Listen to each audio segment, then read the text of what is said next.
আসসালামু আলাইকুম প্রিয় দর্শক।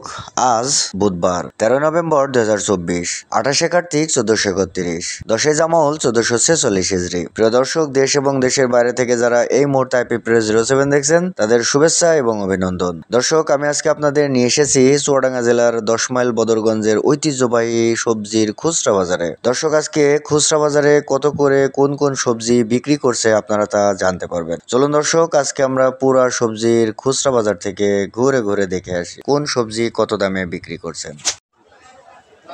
আসসালামু আলাইকুম। ওয়ালাইকুম আসসালাম। আজকে সবজির খুচরা বাজারে কোন সবজি কত দামে বিক্রি করছেন আমাদের একটু বলুন। প্রথমে আমাদের কলা কত করে বিক্রি করছেন? 50 টাকা কেজি। তারপর পটল কত বিক্রি করছেন? পটল 40 টাকা। 40 টাকা কেজি। আর পুঁইশাকের মেচড়ি 100 টাকা কেজি। আমরা 30 টাকা। 30 টাকা। তারপরে করলা 100 টাকা কেজি। তারপরে আপনার এখানে সিম দেখতে পাচ্ছেন, সিম কত করে বিক্রি হয়? 100 টাকা কেজি। তারপর ফুলকপি কত করে বিক্রি হয়? 60 টাকা কেজি। কচু 60 টাকা কেজি। 60 টাকা। তারপর এখানে লাউ 50 টাকা পিস। ঝাল কত বিক্রি করছেন? ঝাল 100 টাকা কেজি বেচছে খুচরা। 100 টাকা কেজি বিক্রি করছেন খুচরা। আর আলু কত? আলু 70 টাকা কেজি। বেগুন কত করে বিক্রি করছেন? বেগুন বেচছে 60 টাকা কেজি।